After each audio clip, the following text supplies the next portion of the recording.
Hello everyone and welcome back to Let's Play Blaster Master. In the last part we started, I think it's Area 5, and got here to the main cabin in the process, and now we're going to continue on and beat Area 5 and actually pretty much beat Area 6 as well. Now I will say this, you want to come into this place with nearly full gun, at least the second to last level. There are a couple of cabins you can take advantage of in this area to do so, thankfully, because you want full gun. I hate the boss in this place. In fact, to the point of fun fact, this is around 16.5 minutes, maybe, in terms of full length, but the original recorded length was about 40 minutes, 20 of which was this upcoming boss. 3 game overs. 3.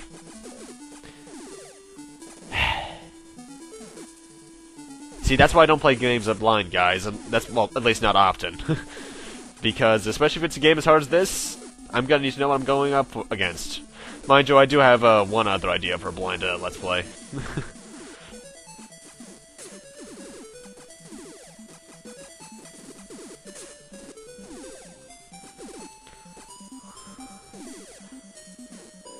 Actually, those little cannon guys that I actually learned when I was grinding for more gun off screen, that you can dodge them, you just need to be really precise with how you do it. Because if you might notice, their little laser travels in a path along with themselves. But yeah, as we now notice, my health and gun are now at full. And this is the full gun, it's kind of like the spread gun, but it's kind of not. Anyway, possible Area 5, spread shell, I think it's Master Shell or something. No, I'm gonna look it up. But the only place you can hit him is those little green eyes on him, and those bubbles are incredibly hard to dodge, and he spews them out more and more the more damage you do to him. Needless to say, his nickname is Hardshell for a reason. But if you have a maxed out gun like I do, just stand as far back as you can and just mash the button, you should do perfectly fine.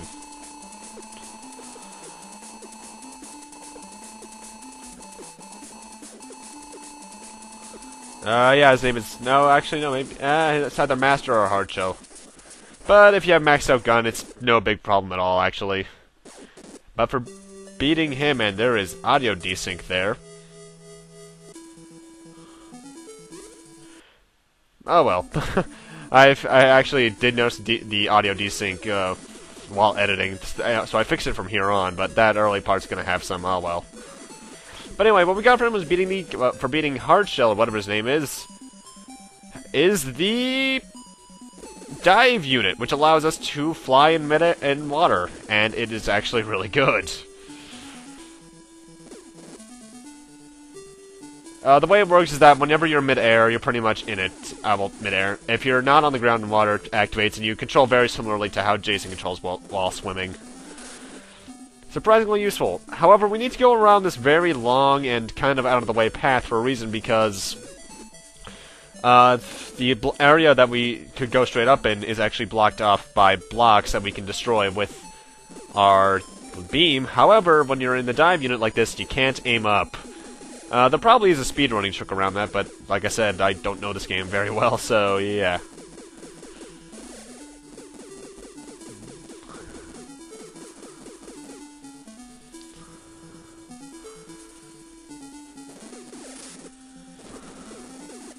I still want to know if those are actually fish or men, but I'm not sure. Also, the doors in this area very much remind me of Metroid. They kind of look like yellow doors that you would need a power bomb for. Also, I hate this area because it's hard to tell what's in the foreground and what's not. The stalactites, rather. Stalactites is when they're on the ground, stalac is when they're on the ceiling. And the pillars are both obstacles, but it doesn't look like that until you actually run into them. That's one of the very few problems with the NES, is the fact that it's kind of hard to tell stuff like that every now and then. As much as I love the system. Still don't know if I like the NES or Super Nintendo more, though.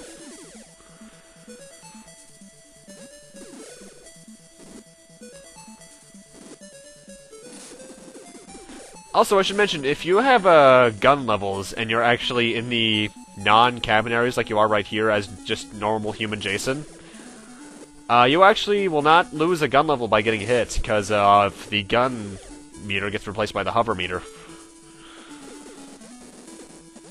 Fun little fact for you there. Also, you can just blaze shortcut this entire room just by going up right there. And there's an optional cabin. I'll show one off later.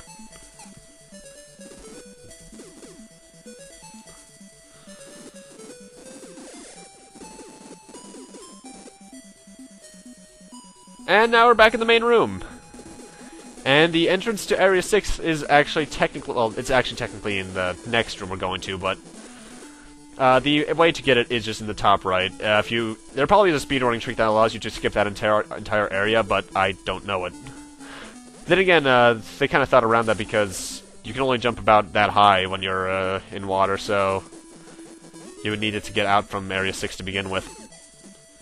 Oh yeah, that's an annoying thing, actually. If you might think you might actually be able to save and quit just to exit an area and such, Blaster Master has no passwords or save games, so you have to play the entire game front to back without quitting, honestly. With that, and anyway, Area 6 is obviously the ice area, and as you can see here, the ice physics for this thing are just absolutely beautiful. And by that I mean they're utter ass. I don't usually get angry at ice controls, but this one just angers me because it's so slippery. And yet, this place is a marvel to watch in speedruns. In fact, I'm actually going to look up the speedrun record for this game right now.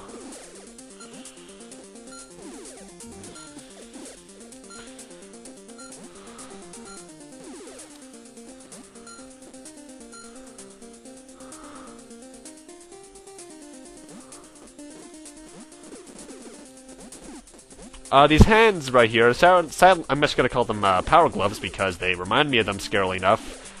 Thankfully, aren't so bad. They just throw little bowling ball bombs at you, and they're rather easy to dodge. Plus, with our current power, because I was what I mentioned, I think I mentioned back in part 2 that I meant that I wasn't sure if the second beam upgrade increased your power to another level. It does. Mind you, you're gonna need it to get to this point anyway. It actually kills them all in one hit, so yeah. Okay, Speed Demos Archive. What is the Blaster Master record?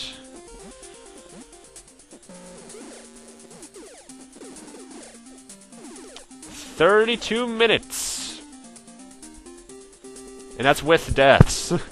Without deaths, 38 and a half. Oh my god.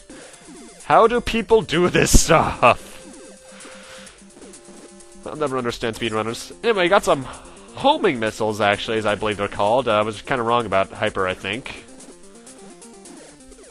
Right there. I recommend grabbing them, because they are actually rather potent. Mind you, Area 7 is actually going to be the last area I think we need the tank in. I think, from what I've heard at least. I do actually... This is blind, but at the same time it's not, because I watched like a 50-minute long video that was the entire game at one point.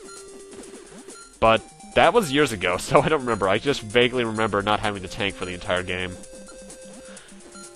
So for all I know, I could just be thinking of another game entirely, though.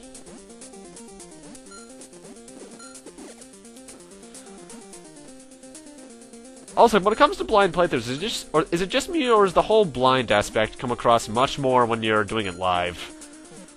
Which is why the next game I do blind will be a PC game, thusly I can do live.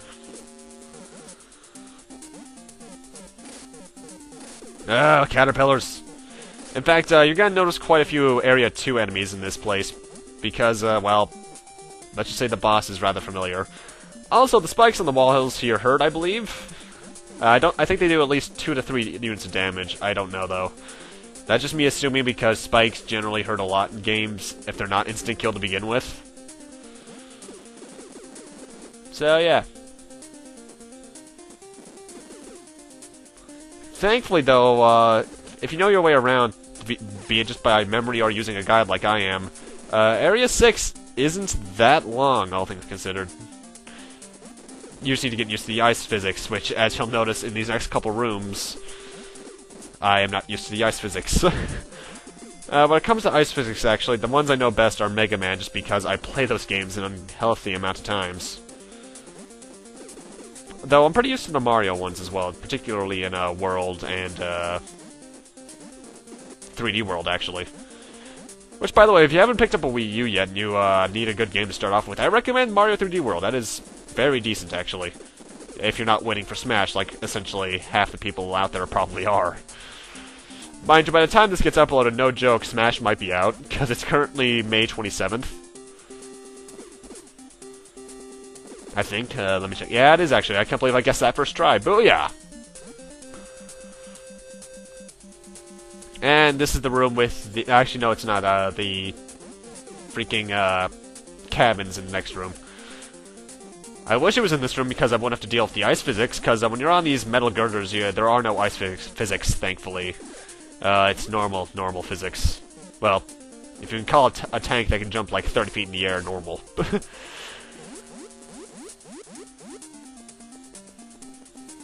Oh, great, a vertical climb with ice physics and spikes. Fun! And you know, as much as I hate these ice physics, I still don't think it's the worst ice physics I've ever seen. I think that belongs to... what was it? Technically speaking, if you count it as ice physics, the entirety of Sonic.exe. But in terms of overall ice physics, that actually might be, one of the Zelda games, possibly Twilight Princess.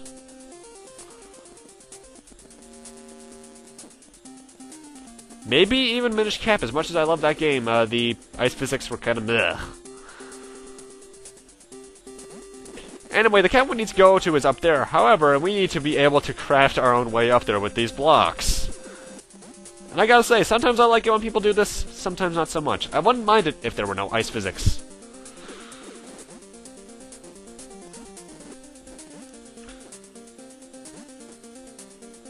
Actually, when it comes to the ice physics, I've said that how many times this part alone? The best way to navigate them is to continuously jump, if you want to turn yourself around at least, because you turn around like a freaking, well, like a tank, when you're on the normal ice. Ow! Yeah, they do 3 damage. Unless I already had 1 hit missing. I wasn't paying attention to my own health bar. That is never good in the game. Unless it's not readily visible, like in, quite a few first-person shooters or Resident Evil. Well, Resident Evil pre-4. Anyway, let's get out of the ice physics and into more ice physics in the, Area 6 cabin. And we got more Area 2 enemies, which the level... How many levels is that? 1, 2, 3, 4, 5, 6, 8? That the level 8 gun utterly decimates. But I recommend still taking your time here because more ice physics. And I honestly think they're worse when you're on the person because the slightest tap on the D-pad will send you flying. Either stay on your toes or just watch out.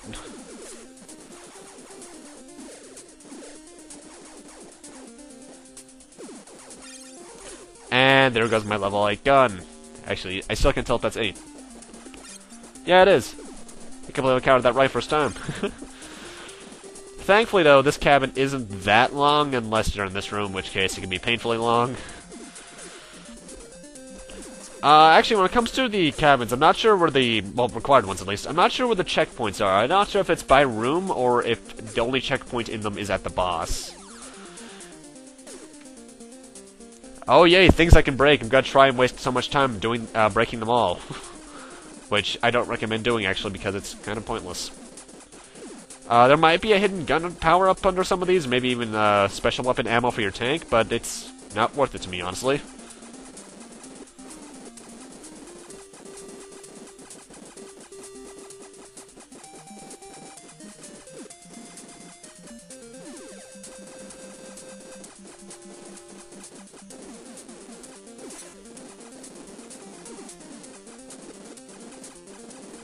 Ooh, gun power-up. Although I do rather like how the gun power-up is shaped like a... I think that's a Magnum? Or at least a Smith & Wesson something? Whereas our gun is essentially a laser.